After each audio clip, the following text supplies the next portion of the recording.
నమస్కారం అంకుల్ గారు. నమస్కారం. మీరు ఎక్కడి నుంచి వచ్చారు? శ్రీకాకుళం నుండి వచ్చాం. శ్రీకాకుళం నుండి శ్రీకాకుళం నుంచి వచ్చారు. ఇక్కడ ఎగ్జామ్ రాయడానికి ఎవరు వచ్చారు మీ తరపున? మా పాప వచ్చింది. మా పాప. మా అబ్బాయి రాస్తున్నాడు ఇక్కడ. మా అమ్మాయి వచ్చింది రాయడానికి. ఇప్పుడు రీ ఎగ్జామ్ కదా ఇది. ఉమ్. సో మీరు పేరెంట్స్ ఎలా ఫీల్ అవుతున్నారు? ఇది ఒక సువర్ణ అవకాశానికి ఫీల్ అవుతాను. అదే పేరెంట్ కూడా మా అబ్బాయి సరిగ్గా రాయలేదు కాబట్టి మేము హ్యాపీగా ఫీల్ అవుతున్నాం. జనరల్ గా అంటే ఇలా రీ ఎగ్జామ్ జరగకూడదు.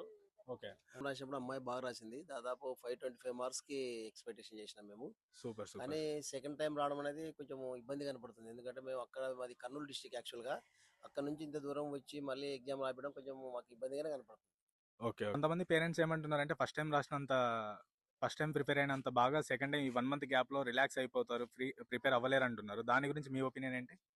లేదు సార్, గట్టిగా ఇప్పుడు పిల్లలు కూడా మళ్ళీ ఒక పాజిటివ్గా తీసుకొని దానికి ఏంటంటే పిల్లలు కూడా ఈ 40 రోజులు ఒక గొప్ప అవకాశం వచ్చింది అనుకుని ఆ విధంగా మళ్ళీ పాజిటివ్గా తీసుకుని ప్రిపేర్ అయ్యి చాలా ఇంకా మార్కులు తెచ్చుకుని కూడా బాగానే ఉన్నారు సార్. ఉన్నాయి.